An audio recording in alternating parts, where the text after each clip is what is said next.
Ciao a tutti amici YouTube e benvenuti in questo nuovissimo video. Oggi finalmente ritorniamo a parlare di una bellissima tastiera che sto provando in realtà da circa un mese e mezzo, ma che poi tra una cosa e l'altra ho ritardato a portarvi qui sul canale. Parliamo della Adata XPG Summoner o Summoner, a seconda che vogliate adottare una pronuncia italiana oppure inglese, a seconda delle vostre preferenze. Una tastiera che, vi dico subito, Cherry MX, costa poco più di 100 euro ed è full layout e c'è anche il poggiapolsi, quindi tanta completezza. Ma prima di cominciare con la recensione completa vi ricordo di iscrivervi al canale se ancora non l'aveste fatto e di attivare la campanellina delle notifiche. In questo modo non vi perdete tutti i prossimi aggiornamenti e vi posso assicurare che ce ne saranno tantissimi da qui a venire, per cui stay tuned perché vale veramente la pena. Dopodiché, se volete, mi potete seguire anche su Instagram toto_92yt, dove tramite le stories potete vedere tutti i prodotti che mi arrivano in anteprima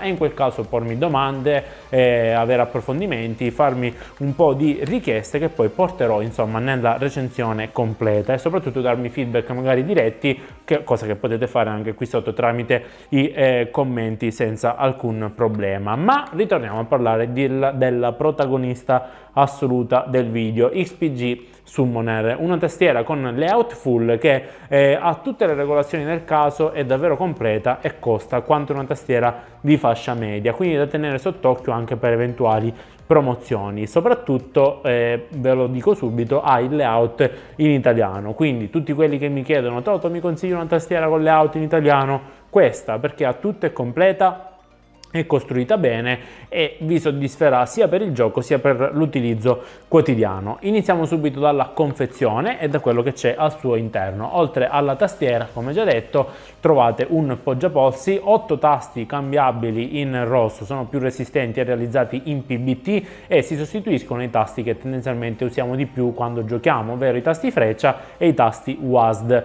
quindi ovviamente quelli più utilizzati per tutti i videogiochi, per tutti coloro ovviamente che amano usare la tastiera per giocare. Dopodiché c'è anche una pinzetta che aiuta a togliere i tasti magari quando dobbiamo pulire la tastiera oppure appunto per la sostituzione, e qualche manoletto di istruzioni. La tastiera è costruita completamente in plastica tranne per la placca superiore. Perché? Perché la plastica superiore è in metallo satinato, ha una finitura davvero bellissima ed ha quel colore canna di fucile che io adoro assolutamente, davvero. E poi è opaca e quindi matte black everything, come dice il buon Marques Brownlee, è davvero bellissima a vedersi, ha un bel colpo d'occhio e dal punto di vista del design secondo me Adata è riuscita a fare un prodotto che nonostante abbia tutte le caratteristiche e sia comunque una tastiera, per cui non è che ci sono margini di miglioramento netti per quanto riguarda il design, si distingue comunque dalla maggior parte della concorrenza, pur presentando quelle peculiarità che la rendono a suo modo unica. Vediamo quali sono queste peculiarità. Per quanto riguarda la parte inferiore abbiamo 4 pedini in silicone che permettono alla tastiera di essere antiscivolo e poi due pedini che permettono di regolarla in inclinazione. In questo caso una tastiera di fascia media, il miglioramento per una futura versione potrebbe essere la doppia regolazione, ma quella è una finezza che vediamo su tastiere da 150 euro e oltre. Il cavo non è removibile, è fisso, ma è telato e davvero molto spesso. Ecco, questo può essere difficile da sistemare in un layout, in un setup in cui volete appunto la massima precisione, volete minimizzare l'ingombro dei cavi, però è essenziale in una tastiera da gaming per il semplice motivo che un cavo così spesso è schermato, è resistente e quindi non solo vi protegge da eventuali interferenze che potrebbero andare a modificare l'input che voi date alla tastiera, ma rende il cavo molto resistente e soprattutto non permette mai di piegarlo e quindi di spezzare i filamenti di rame che poi permettono di inviare il segnale dalla tastiera al computer. Cavo lungo 1,8 metri che termina con ben 2 USB. Perché 2 USB?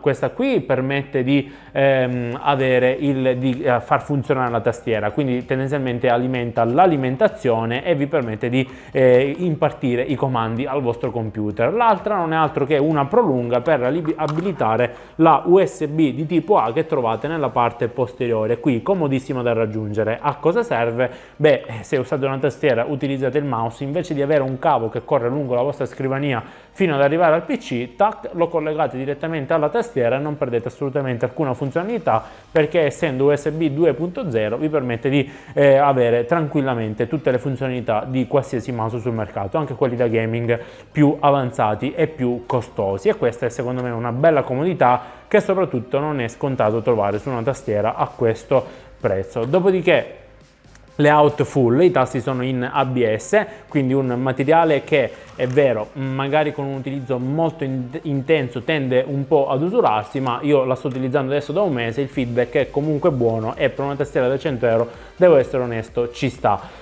Ma andiamo ad analizzare più da vicino le componenti, come è fatta questa tastiera, perché c'è prima di tutto il layout in italiano. Da cosa ve ne accorgete? Dal fatto che il tasto invio è a L sottosopra, quindi è quello grande, ci sono tutte le accentate qui vicino, e poi soprattutto la grossa differenza è qui, il tasto Shift sinistro non è quello grande tipico del layout USA, ma è quello piccolo del layout italiano, e soprattutto ci sono i tasti maggiore e minore. Quindi se usate la tastiera tanto con i testi in italiano come me, che scrivo dalla mattina alla sera, allora questo vi torna sicuramente utile, perché nel momento in cui dovete utilizzare il maggiore e il minore ce li avete qui a vostra disposizione. Altra parte interessante della tastiera è sicuramente questa qui in alto sulla destra. Non certo, ci sono 3 LED che indicano l'abilitazione della modalità gaming, il block MyUSC e il block number, ma anche questa bellissima, perché è davvero bellissima, ghiera per il controllo del volume. Io di solito utilizzavo i tasti laterali del mouse, ma da quando ho questa tastiera con questa ghiera bella, grossa, piacevole da usare e soprattutto funzionale, utilizzo la ghiera perché è molto più veloce ed intuitiva.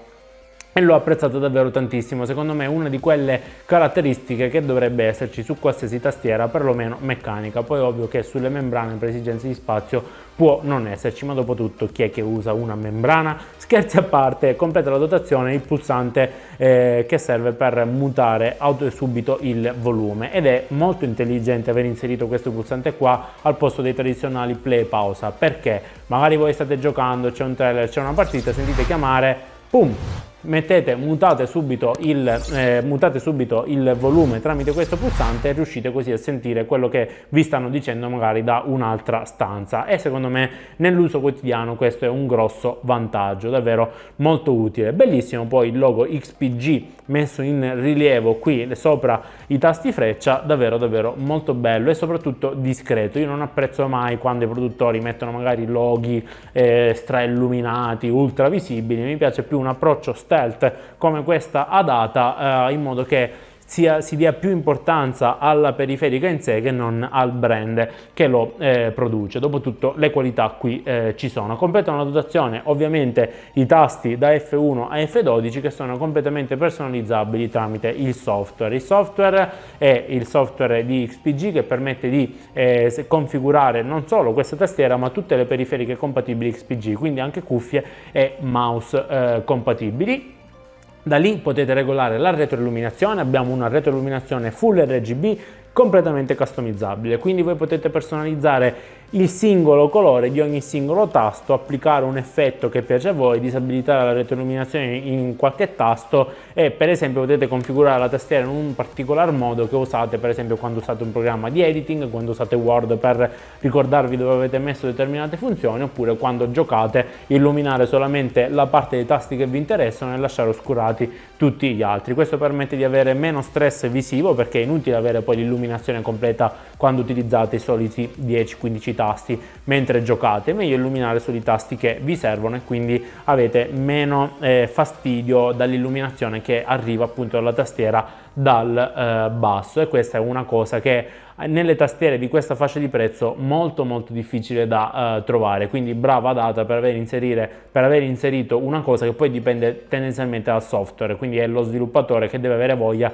di implementare questa funzione nel software. Dopodiché potete ovviamente gestire tutti i tasti macro, non solo F11, tutta la tastiera è completamente customizzabile con delle macro, e anche gestire la modalità gaming, che comunque è gestibile, si può attivare anche semplicemente premendo Fn e il tasto F6, perché sul F6 c'è appunto il tasto del pad. Cosa fa la modalità FNF6, la modalità gaming, disabilita alcune shortcut, per esempio la fastidiosa Alt F4, quindi mentre state giocando mettete in pausa, andate a mangiare, passa l'amicone di turno, preme Alt F4 per farvi perdere il gioco. Se voi abilitate la modalità gaming non rischiate di perdere assolutamente alcun progresso. Disattiva anche i tasti Windows e il tasto ESC per essere sicuri di non subire azioni quando premiamo accidentalmente questi tasti. Ovviamente anche in questo caso è un minimo personalizzabile. Dopodiché passiamo all'elemento principe di ogni tastiera, ovvero agli switch. In questo caso